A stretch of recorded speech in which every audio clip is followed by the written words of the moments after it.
Nós somos o centro, nossa ganância é o centro, nossos negócios são o centro, nossas vontades, nossos desejos. Já chegamos a Deus como uma maquininha de Coca-Cola, que a gente coloca a moeda, aperta um botão e fica esperando sair o que a gente quer.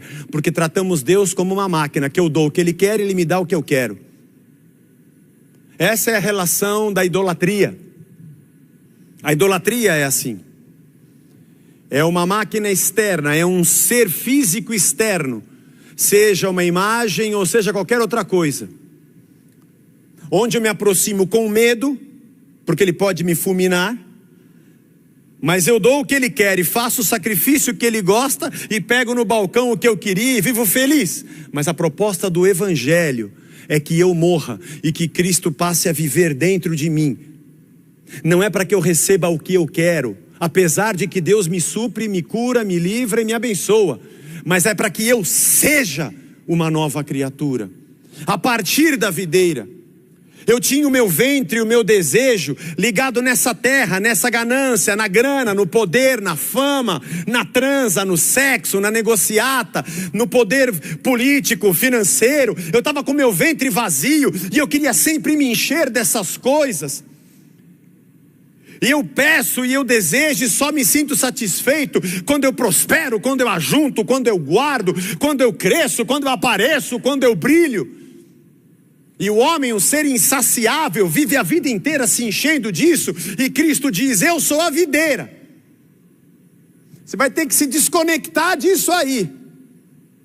E você vai ter que ser um ramo enxertado e ligado a mim, porque eu agora sou a tua satisfação.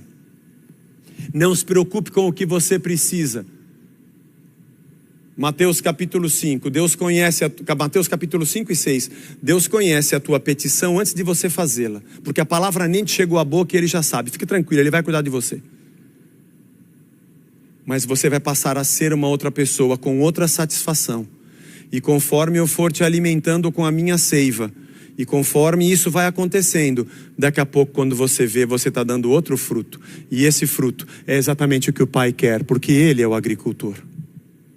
Portanto, vidas salvas de homens e mulheres, a vida da sua igreja, o surgimento da sua igreja, o nosso crescimento como ramos, desenvolvimento pessoal, nosso amadurecimento, nossa transformação de valores, vitória sobre o nosso pecado, a distribuição dos dons de Deus, o fruto do Espírito de Deus que começa a aparecer, os servos em serviço com os seus dons, talentos e ministérios, nossa missão na terra, até a nossa adoração, tudo isso é fruto de estarmos ligados, de ramos que estão ligados a essa videira.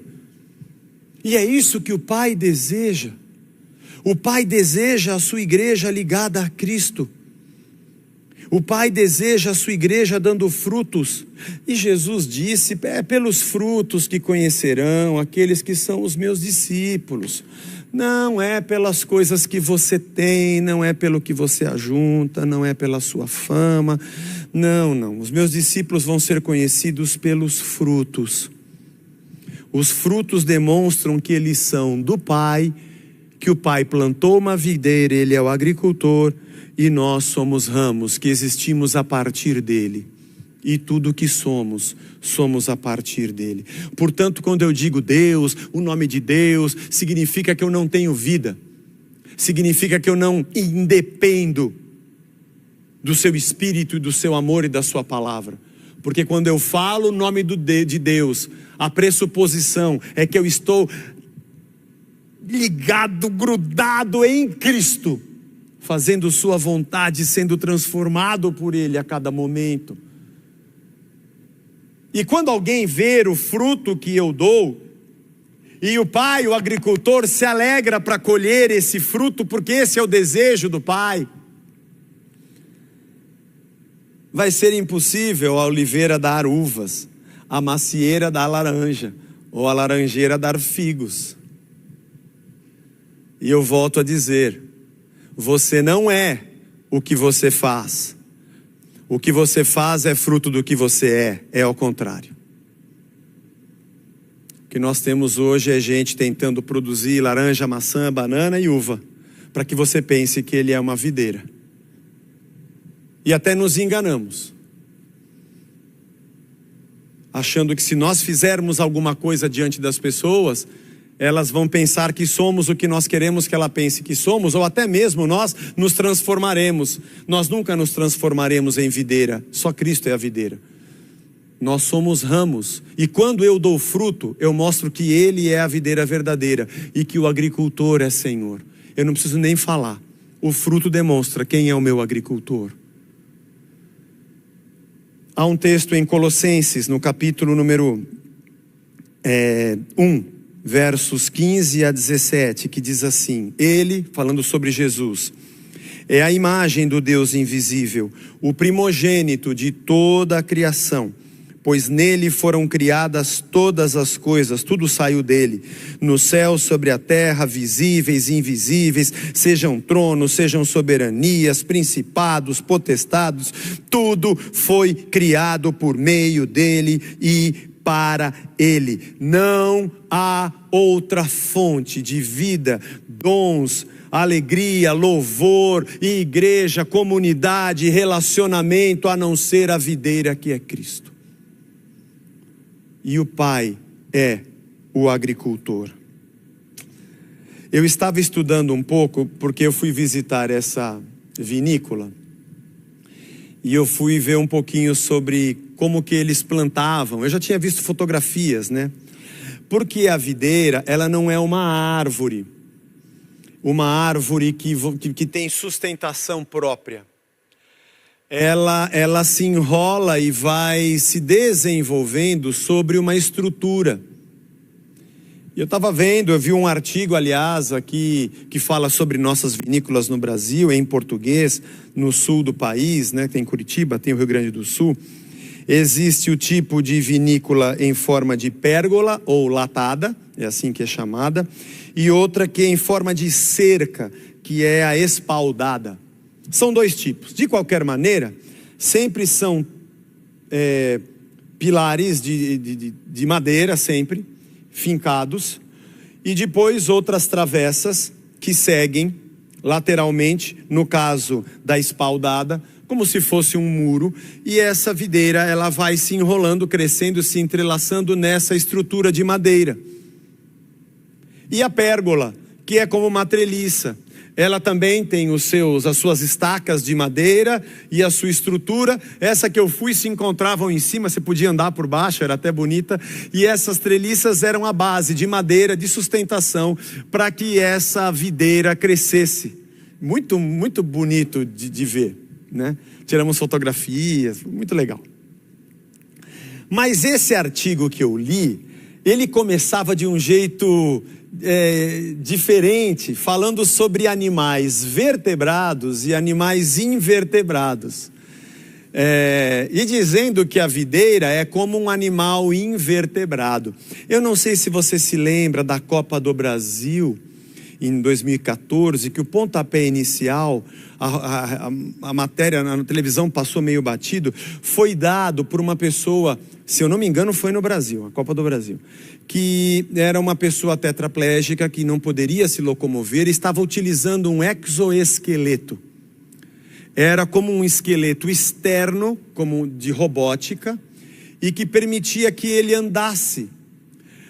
Nós temos um endoesqueleto. Nosso esqueleto fica por dentro do nosso corpo. Aquele é um exoesqueleto, ele fica por fora e dá sustentação para aquela pessoa poder andar. E o pontapé inicial foi dado, uma invenção até, se eu não me engano, brasileira, de cientistas brasileiros.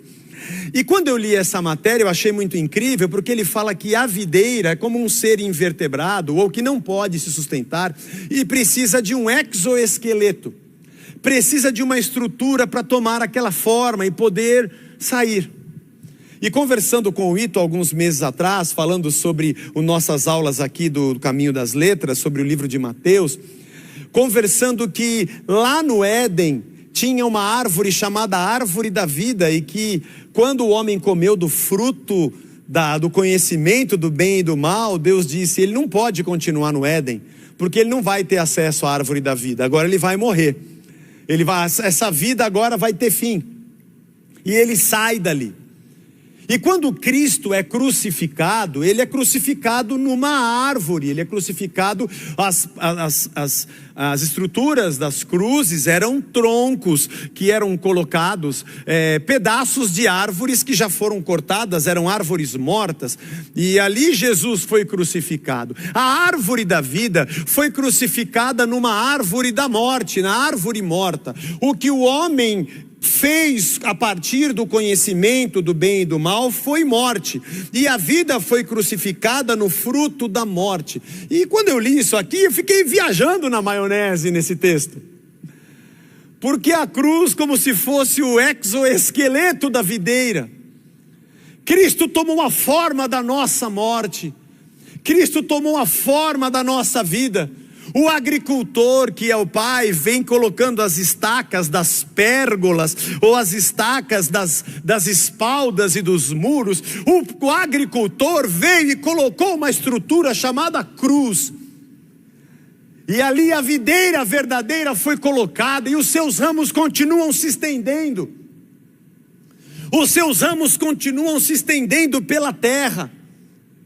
A partir do Cristo que se doou, a partir do Cristo que foi à morte, a partir do Cristo que ensinou, a partir do Cristo que repartiu, a partir do Cristo que amou, a partir do Cristo que abraçou, a partir do Cristo que tocou, que curou, que tomou o lugar. Agora existem ramos que partem desse Cristo que foi à cruz, plantado pelo Pai. A estrutura de Deus para Cristo era a estrutura da morte, era a estrutura da entrega. E a videira se entrelaçou e tomou aquela cruz. E nós nascemos a partir dele. Ele em nós, a sua seiva, o seu espírito, e nós produzindo e nos espalhando por esse mundo, onde há dor, onde há morte, onde há escuridão e aonde há trevas, aonde a estrutura da morte está, lá está o cristão se entrelaçando com vida, com o evangelho, com socorro, com misericórdia, com graça, com dons, com repartir, com dádiva, com amor. É nesse lugar que nós vivemos. O agricultor que via o mundo morto, fincou a sua pérgola e fez brotar a videira, que morreu a nossa morte, mas ressuscitou. Que coisa linda! É a partir desse sacrifício e doação, daquele que deixou a sua glória e fez o movimento contrário, que saem os ramos de gente que começou a fazer o movimento contrário. Você quer me seguir? Negue-se a si mesmo, tome a sua cruz e me siga. Resumo. Eu sou a videira verdadeira e meu pai é o agricultor. João 15:1. O Pai vai cuidar de nós. Para isso, devemos nos desconectar do mundo e viver de uma nova maneira, ligados a essa videira. Nosso crescimento, nossa missão, nossos dons são frutos de estarmos ligados à videira. Quando damos frutos, mostramos que a verdadeira videira é Cristo. Como os ramos da videira necessitam de uma estrutura para que ela cresça e dê sustentação, os cristãos crescem sustentados pela cruz de Cristo e dão frutos.